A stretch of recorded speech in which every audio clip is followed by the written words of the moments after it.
vocês? Espero que sim, eu estou bem. Estamos aqui para mais uma videoaula, que no caso será aula de História e direcionada para os alunos do 7º ano. E vocês já sabem, assim como nas aulas anteriores, sugiro que peguem um caderno, peguem o livro, porque nós vamos precisar. Então bora lá começar a aula, mas antes disso, roda a vinheta.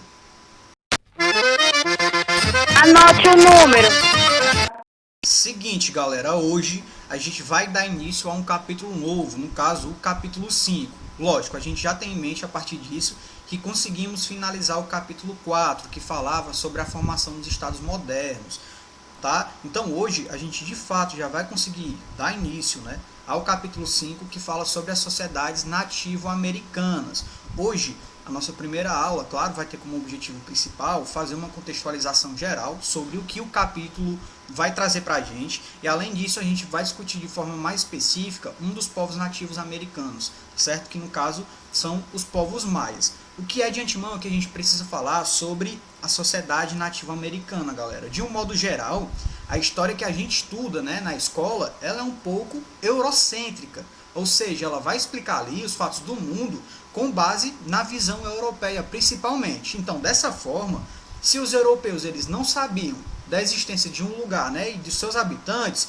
a história desse lugar e dessas pessoas, de certa forma, não existia também, tá?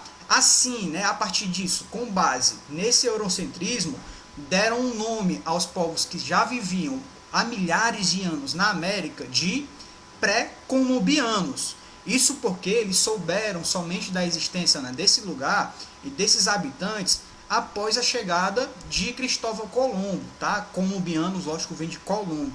Então é por isso que o nome, né, que é dado a partir dessa perspectiva eurocentrista é pré-colombiano, tá certo? Então, uma história, né, não eurocêntrica tenta nomear esses povos de outra maneira, a partir, né, dos nomes povos originários ou povos nativos. Porém, sempre se acaba fazendo referência, de certa forma, ao nome que é dado pelos europeus, né, ao continente americano, os povos originários da América ou povos nativos americanos. Então é isso, gente. Ó, nesse capítulo, a gente vai estudar a história de algum desses povos nativos americanos. A gente vai estudar seus nomes, sua diversidade cultural e, de certa forma, como se organizaram ali antes de estabelecer contato com os europeus. Então, bora lá. Então, gente, hoje a gente vai discutir de forma mais objetiva a civilização maia, tá? Os povos maia, eles eram descendentes da população que se desenvolveu ali na Mesoamérica. A Mesoamérica, no caso, é aquela região central ali do continente americano, em que, de fato, muitas civilizações pré-colombianas, né, se desenvolveram. Os maias, a região em que os maias habitavam, era uma região propícia às atividades agrícolas. Então, eles plantavam muito milho, plantavam abóbora, amendoim e outras coisas. E, além disso, eles plantavam algodão também, que ajudava nas suas atividades cotidianas, tá bom? A partir, por exemplo, da estruturação, da produção de roupas. A partir do estudo dos arqueólogos e dos historiadores, galera, a gente tem em mente que os descendentes dos maias, eles realizavam algumas atividades religiosas, inclusive criavam templos ali para deixar os seus familiares, né, a partir, por exemplo, da estruturação de túmulos. E além disso, os historiadores conseguiram chegar à conclusão de que os olmecas, né, os descendentes ali dos maias, eles eram hábeis matemáticos, eram muito bons em matemática e na astronomia também, tá certo? Além disso, né, a partir disso, eles conseguiram estruturar um calendário com 365 dias. Além dessa perspectiva, eles também estruturaram uma coisa que é chamado, um registro, né, que é chamado de bloco cascajal, tá? Que vai indicar ali que os olmecas, eles tinham sim, de certa forma, uma estrutura ali primária de escrita. E sobre a organização política e econômica dos maias, galera, o que é que a gente consegue falar? Ó, os maias, eles fundaram, né, várias cidades entre 200 anos antes de Cristo e 800 anos depois de Cristo. Essas cidades eram independentes uma das outras, tá? Sendo governadas pelas elites locais e por um rei. Além da agricultura, os maias tinham também comerciantes que faziam a troca de produtos, né, entre cidades, utilizando rotas de comércio, como a gente pode observar nesse mapa que está aparecendo aí para vocês.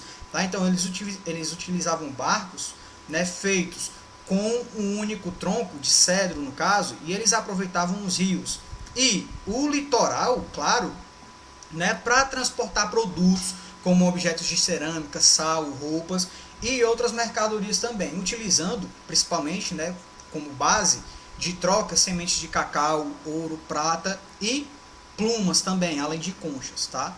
E sobre as características, os aspectos da vida cotidiana dos maias, o que é que a gente consegue falar, gente? Os maias, eles desenvolveram um complexo sistema de escrita logossilábica, tá certo? O que seria esse sistema logossilábico, gente? É um sistema de escrita por símbolos entalhados ou pintados, tá? Que podiam significar uma palavra, né? Ou uma sílaba.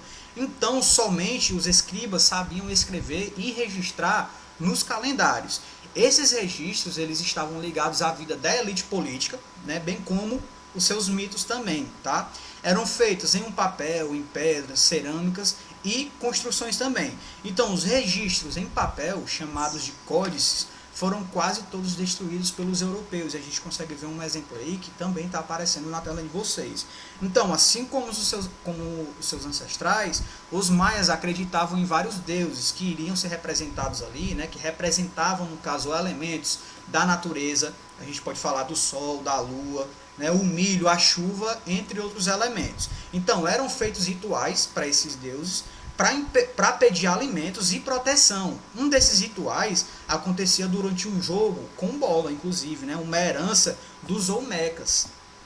Esse jogo, galera, era jogado por 2 times, tá? Que variava ali, né? Esses times variavam de 2 a 5 jogadores, e o principal objetivo desse jogo era fazer com que uma bola, que era uma bola de borracha no caso, que era colocada em um espaço pré-determinado, semelhante a uma quadra, tá certo? O objetivo era fazer com que essa bola passasse por 2 anéis, tá certo? Que ficavam nas extremidades desse campo, tá? Ficava um anel de um lado e um anel do outro. E o principal objetivo era fazer com que essa bola passasse por esses anéis. Porém, eles não poderiam utilizar nem a mão, nem os pés, tá? Então, eles só poderiam utilizar a coxa, o quadril, tá? o abdômen, a cabeça, para fazer com que essa bola passasse por essas extremidades, né? Em relação ao desaparecimento dessas civilizações, galera, os historiadores, os arqueólogos não sabem de fato por que isso aconteceu, qual foi o motivo que fez com que essa população, com que essa sociedade de fato desaparecesse e saísse daquele local ali, tá? O que se sabe é que a partir do ano 900, essas pessoas de fato elas saíram daquele local ali e que inclusive essa civilização, as ruínas só foram encontradas a partir do século XVI, com a chegada dos espanhóis. E claro, galera, para a gente praticar, sugiro que a gente resolva uma questãozinha que está lá na página 395. No caso é a terceira questão, tá? Terceira questão, página 395. Bora lá, ó. Os maias são descendentes dos olmecas, um dos primeiros povos da América com algum tipo de história registrada. Pronto.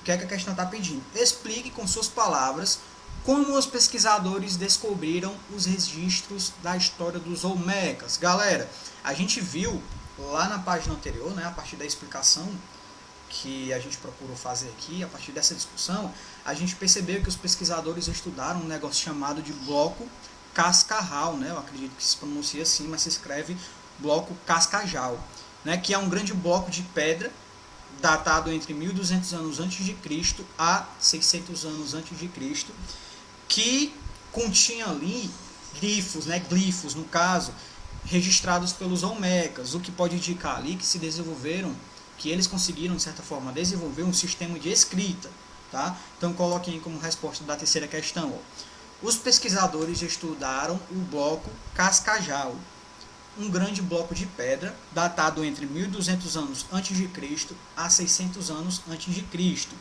que tinha glifos registrados pelos olmecas, o que pode indicar que desenvolveram um sistema de escrita, tá? Então, caso vocês não tenham acompanhado, já sabem, pode voltar o vídeo, tá?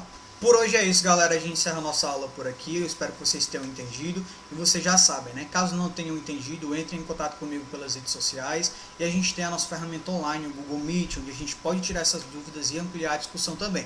Então é isso. Até a próxima aula. Continue estudando e valeu!